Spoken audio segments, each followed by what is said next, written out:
আমাদের যে জুলাই সনদ, এটার আমরা আইনগত ভিত্তি পাই, যেই ভিত্তির মধ্য দিয়ে আমরা আগামীর যে নির্বাচন, সেই নির্বাচনের দিকে যাব।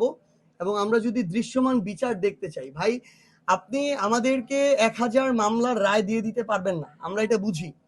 কিন্তু আপনি যদি আমাদেরকে গুরুত্বপূর্ণ কিছু মামলার 50-100 আসামি, যারা খুনের সাথে সরাসরি সম্পর্কিত, যাদের নির্দেশে হত্যাযজ্ঞ হয়েছে, আপনি যদি ওই শেখ হাসিনা, কামাল, আরাফাত, পলক, এদের আপনি বিচারের রায় কার্যকর আমার সামনে না দেখাইতে পারেন, তাহলে আপনি কিভাবে প্রত্যাশা করেন যে বাংলাদেশে সবকিছু বাদ দিয়ে খালি একটা নির্বাচনের দিকে সবাই চলে যাবে? এটা সাধারণ মানুষও তাদের জায়গা থেকে মেনে নিবে না।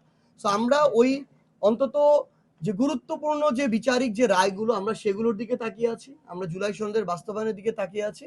আমরা মনে করি যে এগুলো যদি সরকার তার সময় গুছিয়ে নিতে পারে এবং যে রাজনৈতিক দলগুলো তারা যদি এক্ষেত্রে সহযোগিতা করে সামগ্রিকভাবে, তাহলে আমাদের মনে হয় যে ফেব্রুয়ারিতে নির্বাচন হতে কোনো বাধা থাকার কথা নয়। কিন্তু তার পূর্বে এই শর্তগুলো ইম্পর্টেন্ট, লাইনটা যেন এমন না হয়ে যায় যে ফেব্রুয়ারিতে নির্বাচন হতে কোনো বাধা থাকার কথা নয়, কারণ এই জিনিসগুলো খুবই রিলেটেড এবং খুবই ইম্পর্টেন্ট। এত বড় একটা অভ্যুত্থানের দায়িত্ব, এত শহীদার রক্তের দায়িত্ব শুধু একটা নির্বাচন দিয়ে যদি তারা শেষ করে এক্সিট নিতে চায়, আমরা বলি বাংলাদেশের মানুষের কাছে তারা আর কোনোদিন আশ্রয় পাবে না।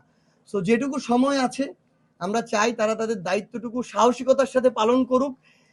এভাবে চুপি চুপি চলে যাওয়ার চেয়ে, দায় সারা চলে যাওয়ার চেয়ে সসম্মানে যদি একটা দেশের মানুষের জন্য কিছু করে বরং নিজে ক্ষতিগ্রস্ত হয়, ওই ক্ষতিগ্রস্ত হওয়াটাও সম্মানের। আমরা তাদেরকে আহ্বান করব তারা যেন অভ্যুত্থানটাকে ধারণ করে তাদের সিদ্ধান্তগুলো বাস্তবায়ন করে।